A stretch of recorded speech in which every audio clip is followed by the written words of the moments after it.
네, 제83회 한국어 능력시험 토픽 2 해설 이어서 진행하도록 할게요. 지난 시간에 1번부터 8번까지 여러분과 함께 공부했고요. 오늘은 9번부터 공부하도록 하겠습니다. 먼저 9번 한번 볼게요.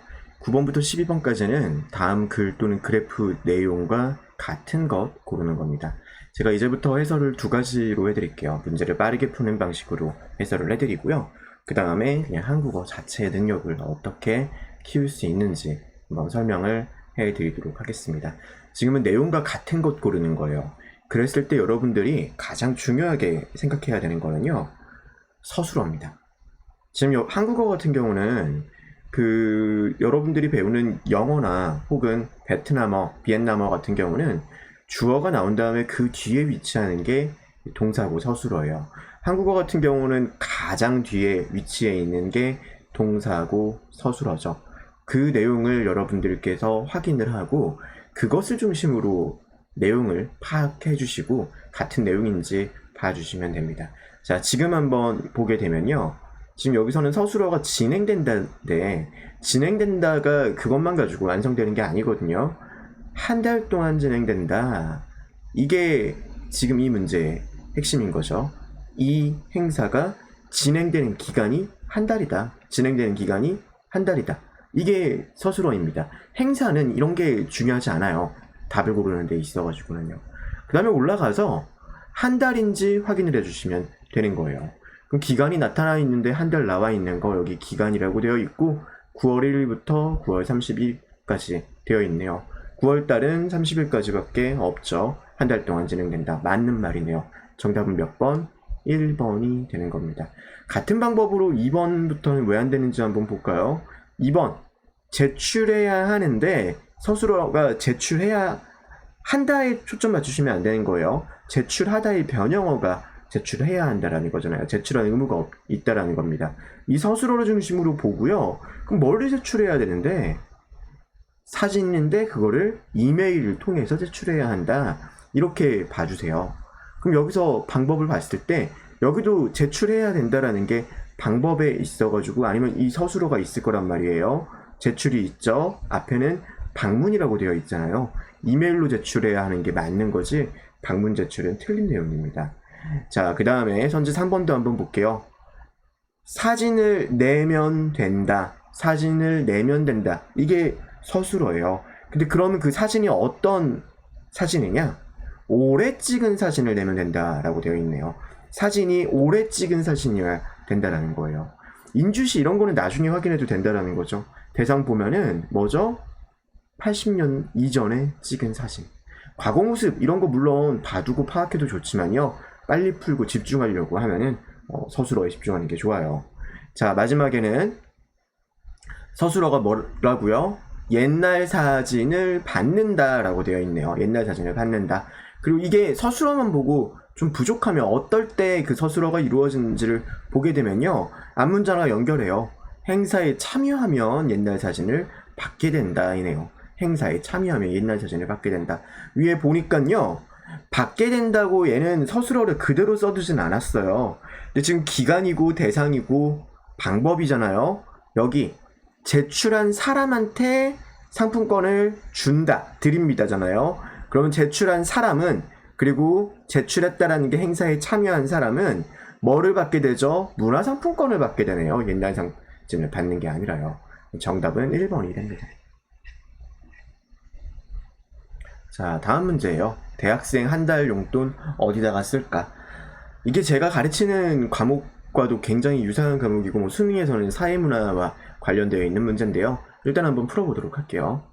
자, 여기서 결국 제목이 중요한 게 아니에요, 여러분들. 제목이 중요해서 여러분들만 이거를 심력을 기울여서 안 그래도 읽기 힘든데 읽는 게 중요한 게 아니에요. 지금 뭐라 그랬죠? 위에 나와 있는 다음 글 또는 그래프의 내용과 같은 것을 고르라고 되어 있어요. 그럼 내용이 같은 거를 골라야 되거든요. 제일 처음에 서술어 뭐 봐야 된다고요? 가장 낮았다. 그리고 이거를 중심으로 해석하는 거예요, 여러분들. 가장 낮았다. 그러면 무엇이 가장 낮았는지가 필요하잖아요. 낮았다라는 걸 한번 생각해봐요. 낮았다라는 거. 무엇이 낮았다라는 주어가 없이는 성립하지 않아요. 앞에 비율인데 무슨 비율? 물건에 대한 구입비의 비율이 가장 낮았다. 용돈 중에서 물건 구입비의 비율이 가장 낮았다. 그럼 여기서 물건 구입비를 찾아야죠. 6%. 이거보다 더 낮은 거 문화생활비만 하더라도 있네요. 기타도 있고요. 그래서 적절한 것 아니네요. 자, 다음도 한번 볼게요. 2배 이상 많았다. 2배 이상 많았다. 이상이라는 거는요, 2배보다 보다 더 많아야 되는 거예요. 두 가지 대상이 있어야 됩니다. 얘는 항이 2개를 받는 수로고요. 나중에 천천히 설명해 드릴게요. 학원비 사용이라는 게 있어요. 교통비라는 게 있고요. 학원비 사용은 교통비보다 2배 이상 많아야 하는 겁니다. 학원비 사용이라는 게 있고, 그게 많았다. 이게 주어예요. 얘가 많은 거예요. 학원비 사용비 2배 이상 많았다가 그런데 이렇게 되는데 이게 곱하기 2라는 거죠. 학원비 사용 21, 교통비 2배 하면은 교통비가 더 많죠? 아니네요. 대학생들은 용돈의 절반 이상을 식비로 지출했다. 수로는 뭐죠? 식비로 지출했다. 용돈의 절반 이상을 식비로 지출했다. 용돈의 절반 그 이상이 식비다 라고 되어 있네요. 정답은 3번입니다. 대학생은 문화생활비보다 교육비를 더 작게 사용했다. 문화생활비 여기도 쓸어봐야죠. 교육비를 더 적게 사용해야 되는 거예요. 뭐보다? 문화생활비보다. 교육비는 16%, 문화생활비는 3%. 문화생활비가 더 적네요. 교통비를 더 적게 사용했다. 틀린 거죠. 정답은 3번입니다. 이렇게 풀어주시면 됩니다. 자, 12번까지만 풀고 잠깐만 또 클립 끊어야 되겠네요. 자, 문장이 이제 글이 나와 있고 그래서 텍스트를 읽는 겁니다. 그래서 텍스트를 읽고요. 자, 문장을 한번 보세요. 문장 단위를 보셔야 됩니다. 이게 하나하나 글을 읽는 게 아니라요. 3개의 문장으로 이루어져 있어요. 3개의 문장으로 이루어져 있고, 여러분은 사실 3개의 문장이 가지고 있는 의미를 가지고 파악하면 돼요. 자, 이것도 읽을 때 여러분들 첫 문장 볼 때 서술어를 중심으로 읽는 거예요. 근데 그 서술어가, 자, 여기서는 주목받는데 왜 주목받는다? 어떤 상을 받아서 주목받고 있는 거다. 이것만 파악하면 돼요. 그리고 상을 받았는데 상 이름은 안데르센 상이라는 거고, 그 다음에 그림책 작가 어떤 사람이 받았다. 이렇게 생각하시면 돼요. 그 다음 문장은 내용이 나와 있는 게 2개가 또 중간에 끊겨 있어요. 만들어진 시기가 나와 있고, 그 후에 심사 대상이 심사한다잖아요. 무엇을 대상으로 하는지. 모든 작품을 대상으로 한다. 자, 이 정도 본 다음에 선지 보고 다시 확인하는 거예요. 자, 그 다음에 이 작가가 평가를 받았다. 이게 서술어예요. 어떤 평가를 받았는지가 나와 있겠구나. 여러분들은 언어가 모국어가 아니기 때문에 오래 걸린단 말이에요. 해석을 할 때요. 그때 해석을 할 때 이 정도로 봐준 다음에 올라가서 보라 이거죠. 자, 그러면 이 작가가 받은 상은 작년에 만들어졌다라고 되어 있잖아요. 그러면 이거를 볼 때 상에 대한 내용이 어디에 있었는지를 다시 한번 술어가지고 보는 거예요. 줄 쳐져 있는 거 봐봐요. 누가 어떤 상을 받아서 주목받았고, 상에 대한 특성은 여기 나와 있네요.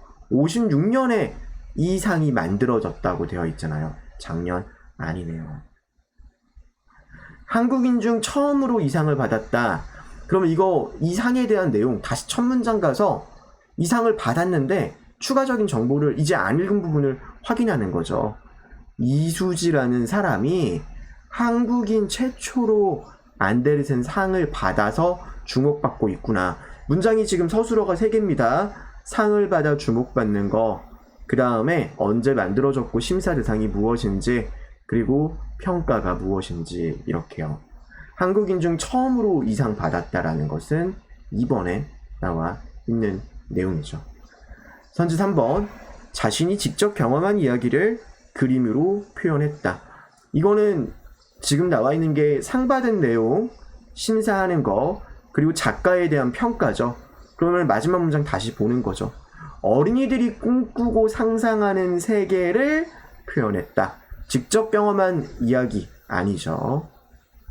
이 작가는 심사 대상으로 작품 중 한 작품을 골랐다. 심사에 대한 내용, 술어, 받쳐서 술어, 뭐라고 되어 있죠? 발표한 모든 작품을 대상으로 심사한다고 되어 있잖아요. 정답은 2번입니다. 자, 여기서 제가 일부러 끝낸 게요. 이 문제 같은 경우 제가 이 강의를 하는 이유 중에 하나가 한국인들한테 강의하는 내용과도 같아요. 어려운 정보를 파악하는 기본적인 요령입니다. 서술어를 중심으로 각 문장마다 그리고 문장 속에 있는 각 덩어리 구마다 무엇을 다루는지를 여러분이 파악을 해줘야지 한정된 시간에 문제를 빠르고 정확하게 풀 수가 있습니다. 지금 그 시간상으로도 제가 10분 이내로 클립을 끊으려고 해서 여기서 끊고 다시 이어서 할 건데요. 꼭 복습하시면서 지금 제가 이야기 드리는 거 여러분 걸로 좀 체화시키셨으면 좋겠습니다.